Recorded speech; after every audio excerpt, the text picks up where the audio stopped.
Have you ever had a business deal fall through, or maybe a negotiation fall through because of the other side's expert or someone influencing the other side not to go through with the deal?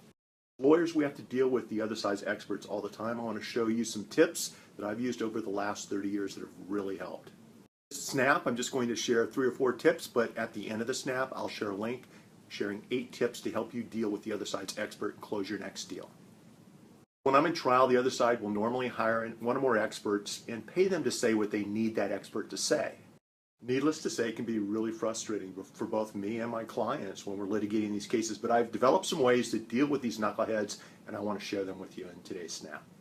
So the first thing I like to do is make the other side's expert my expert, and you can do the same thing with a consultant or an influencer. The way you do this is you focus on what you have in common or what you both agree on. For example, let's say you're making a sales pitch to sell some software to a company to help make it more efficient and more profitable.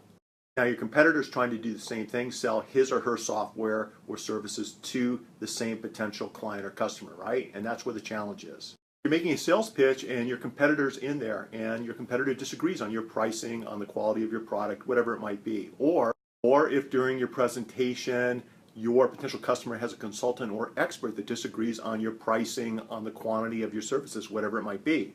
Both instances, what you do is you focus on the problem. Even their expert, even their consultant indicates that a change needs to be made.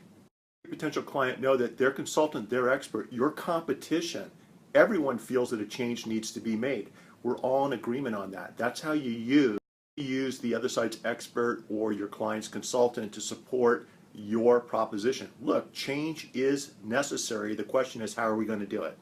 Okay. The second way I attack or I impeach another side's expert, their consultant, their influencer is as follows.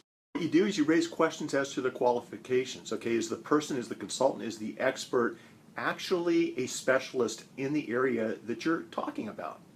So if you're selling software and the influencer or expert in the room happens to be a CPA or an accountant who's trying to put their foot down on the transaction, you need to separate the people from the problems. You need to point out that while that individual may be an excellent CPA, what you're talking about is a software application solution. If you do this properly, you can actually win over your client or prospect to start seeing things your way. They'll start understanding that the information they're being provided with might actually be a bit biased. So it's just a matter of making sure that you can attack the credibility or specialty of other people's experts and consultants to get your point.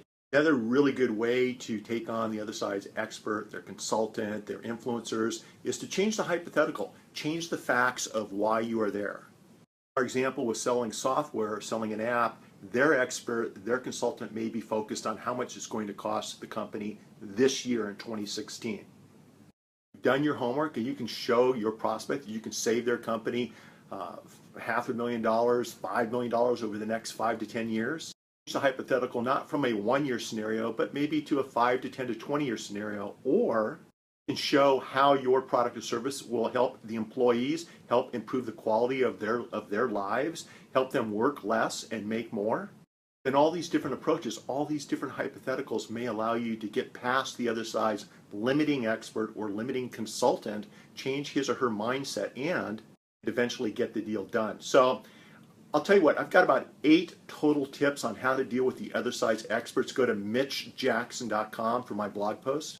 One more thing before I wrap things up. If you have any questions, if you have any topics that you would like me to cover, hit the little chat down below and connect with me and let me know what you want me to cover. Hey guys, Mitch Jackson here. Connect with me on Twitter at Mitch Jackson. Follow me at streaminglawyer.com. Get on my newsletter and we'll be in good shape. Thanks guys. Make today a masterpiece. Bye.